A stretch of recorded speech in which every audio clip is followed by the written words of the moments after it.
Hey Yoho skiers, my name's Justin Cowan. I'm a slalom skier and I grew up spending my summers at a lake not too far from where you guys are, called Davidson Lake.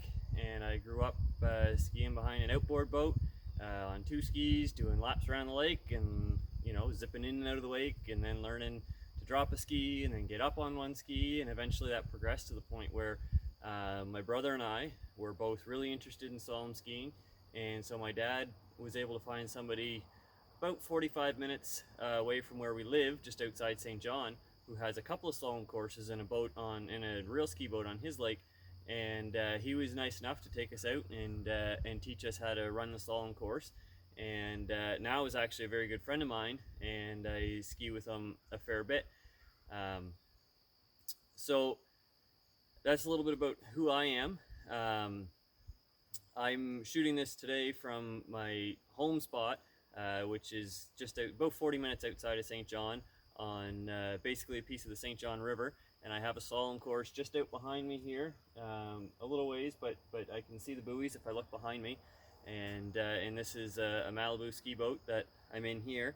And so Chris had kind of touched base with me and asked me some questions about running the slalom course and maybe coming out and getting to use our slalom course, which I think is great. I think you guys have something great going on there. It's great to see lots of young people really interested in water skiing and in slalom skiing. And I think it would be great if in a few years' time we're able to get a bunch of you guys consistently running through the course, and who knows, maybe even competing in some tournaments someday.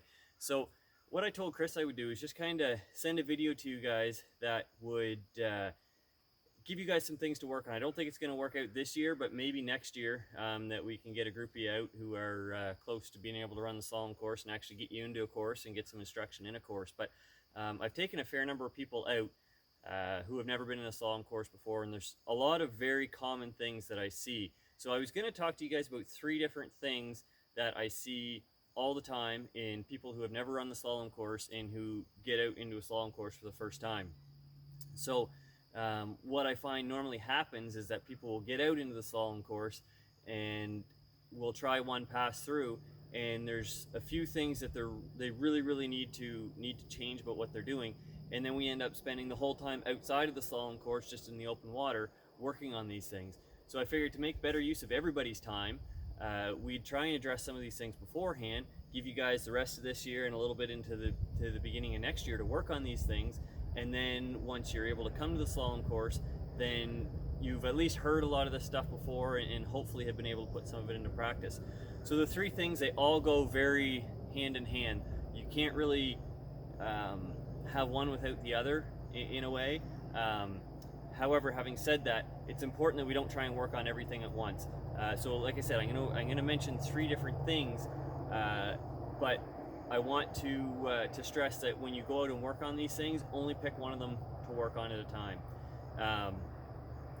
So the one I'm going to start with is kind of a timing thing. It's something that I see almost everybody who is used to open water skiing and is comfortable on their ski in open water skiing. Pretty much all of them do this, and it's not pulling through the wake. So what happens is people will get up on one ski, they're comfortable on one ski, so they'll pull out to one side, and then they'll try and make their big turn, and then they stop pulling, ride up and over the wake, get to the other side of the wake, and then pull out and try and get to the next buoy. That is a big no-no, because what you're doing is when you pull out to the next buoy on the other side of the wake, you're actually making yourself go faster than the boat.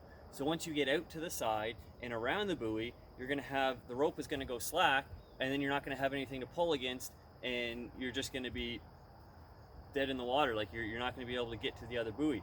So the important thing to remember is that once you make your turn, that's when you need to build your speed. You need to, right from the backside of your turn, from the completion of your turn, you need to be pulling until you cross that second wake. Once you cross the second wake, so once you go up and over the wake and back down the other side of it, that's when you stop pulling and you actually change your edge and get on your turning edge. So you've been on your pulling edge, you're kind of playing tug of war against the boat. Once you get through the wakes, then you need to change your edge and get on your turning edge and just ride that out until what we call the apex of your turn, or the widest point where you're actually going to make your turn, and then you make your turn. What that's doing is it's giving you lots of speed, lots of time, and you'll be really early into the buoy, and then that allows you the time to change your edge. And what you'll end up doing is just kind of gliding out, and you're slowing down as you do that. So you're slowing down more to the speed of the boat, so that when you make that turn, you have a tight line on the back side, and then you do the same thing all over again. You pull until you make it to the other side of the wake, and then you start your edge change. Now you're going to find there's one way, you probably already know this, but you're going to find there's one way that's more comfortable than the other. So that we call that your onside and your offside. So I'm left foot forward, so my left foot is in front. My onside is what we call the 1-3-5 buoy line. So on my turns that are out on this side of the boat, we'll call it the driver's side of the boat, those are my strong side turns. So that's where everything feels more comfortable to me. When I'm turning on the other side, everything, your balance is put off a little bit differently, and it's just a little, you have to treat each side differently because it feels a little different. But at the end of the day, it's the same thing. You have to finish your turn and start your pull right there. Now, an important thing to note with this is that what I find a lot of people will do is they'll do that until they hit the wake, and then they get scared because they have so much speed. And what they'll do is they'll flatten their ski out, and they'll try and just ride over the wake with a flat ski. That's actually going to be worse. That's going to cause you to get a lot more of a bump. If you stay on your cutting edge through the wake, you're going to kind of almost cut through the wake a little bit easier. Now, this is a little bit more pronounced on a ski boat. On an actual ski boat, the wakes are narrower and they're a lot softer. On an outboard or just a regular boat, the wakes are a little wider and a little harder. But you're still going to be better off staying on that edge, on that pulling edge, until you're outside, until you've just gone outside that wake, and then start your edge change. If you get scared of your speed and you slow down and ride a flat ski, so you just ride straight up through the wakes, it's going to bounce the tip of your ski way up, and you're going to get even more scared coming through the wakes every time, because you're going to feel that huge bump. But like I said, stay on your edge until you've crossed the second wake, and then start your edge change. And once you start your edge change, then just ride it out until you make your turn. The other thing that I see, one of the other things that I see, is people not skiing wide enough. So it's really easy to get in the habit when we're skiing in open water of just kind of going out a little ways out to each side and then turning. Well, that's going to be detrimental once we get into the course, because the buoys are a long ways out there. So we need to make sure we're getting out far enough. The problem that I was talking to before about cutting out once you're on the outside of the wake, that's even more amplified if you're skiing narrow, because you're giving your ski less time to slow down once you get out there. But anyway, we're not gonna focus on that, because we're not going to be doing that anymore, right? We're going to be making our speed and keeping our edge on the other side of the wake and through the wake, and then changing and gliding out. So like I said, we need to make sure we're skiing wide enough. Now there's some math you can do, and if you take your rope, there's actually some things that you can do where you run it out to the side of the boat and figure out, based on how far out a slalom buoy is, where that's going to run on, where your rope is going to cross over the side of your boat, the gunnels of your boat, and put a little piece of flagging tape there. That way you know you're wide enough.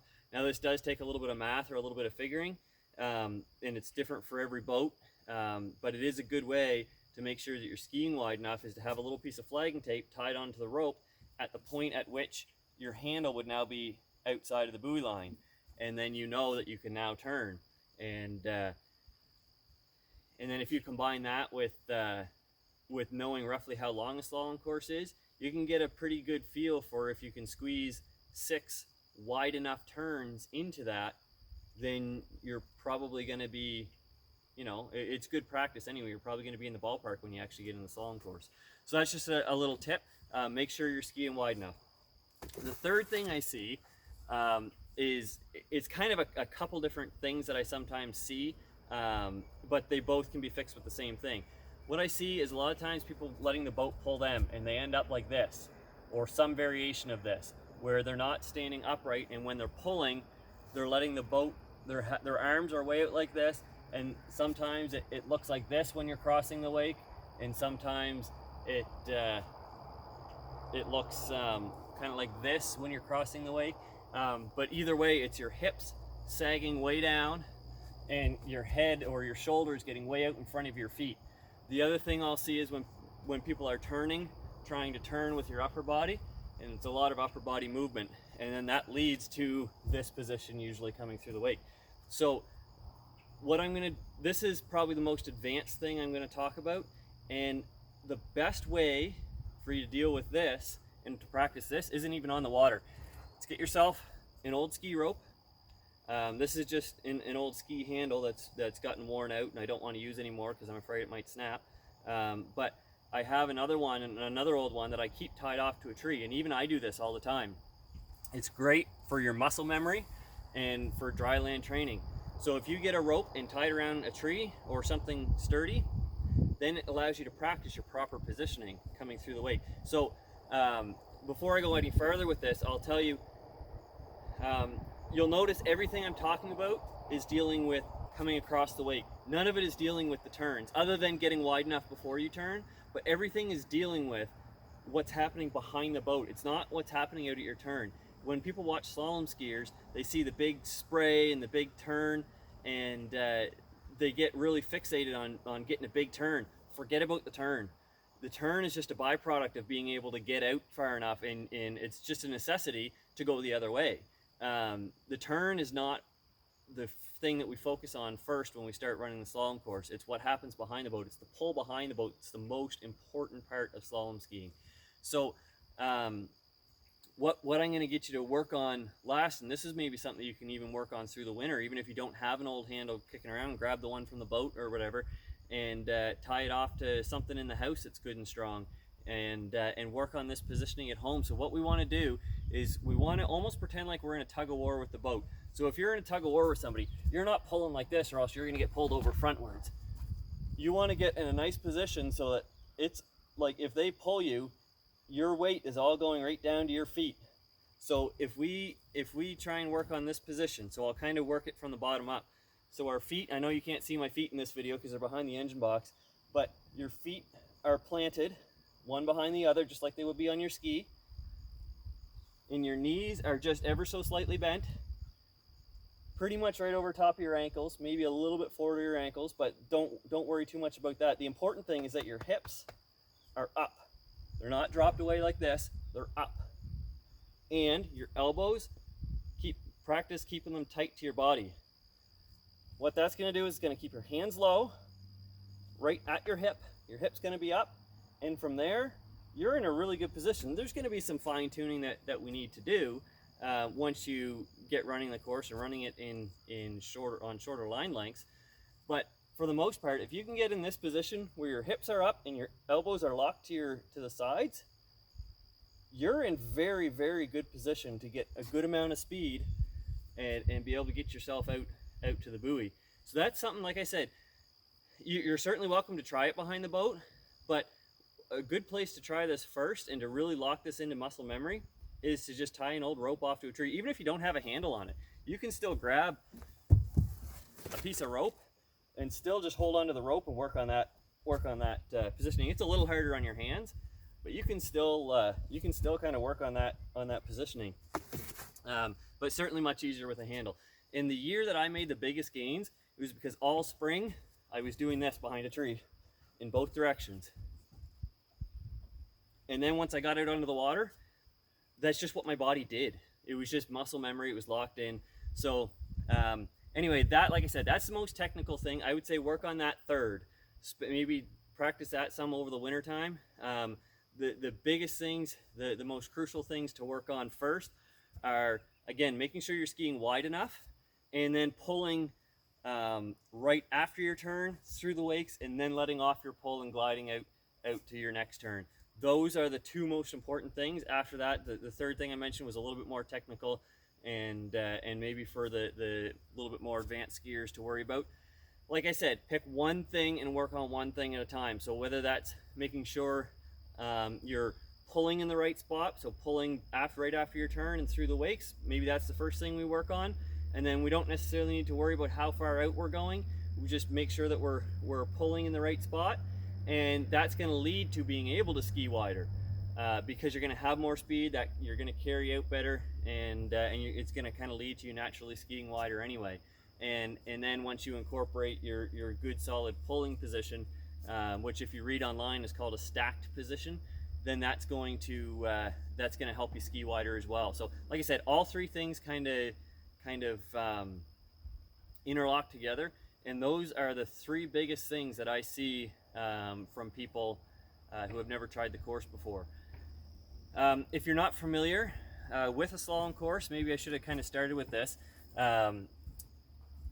Obviously you can look up pictures and videos. There's all kinds of videos on YouTube of people skiing the slalom course, so you'll kind of get a feel for it. Basically the slalom course consists of 6 turn buoys. In the middle of the course are yellow boat guide buoys, so that just keeps the boat running straight down the middle. And at the end of each course there's a set of gates, so they're orange buoys. And the idea is that the skier has to ski through the gates on the way in and the way out of the course. So it normally means you'll see skiers pull out hard to the observers or the passenger seat side of the boat. If you're sitting in the boat, hard out to the left. And that's going to give them enough width to get their speed up to be able to make it to the first ball. The first ball is always on your right. And then 1, 2, 3, 4, 5, 6, and then back out through the exit gates. You will see on most courses nowadays, there's a set of green buoys even farther outside of those initial gates. Those are what's called pre-gates. Those help you get your timing to pull out. We're not going to worry too much about them for quite a while. We want to be able to run the course first, but just so you kind of have an idea what a slalom course is and how it's run, just so that it kind of puts some of this stuff into context. So again, great to see all this happening on Yoho Lake, and I'm hoping that next year we can get you guys out to Davidson Lake and get some of you running through the slalom course. So work on these things, and hopefully we'll see you next year. If you have any questions, feel free to reach out. I'd love to do more of this kind of coaching stuff. All the videos won't be this long. If you want to send me some video, whatever you want to do, go right ahead. Chris has my information, and I'd love to help you guys in any way I can. So we'll talk to you later.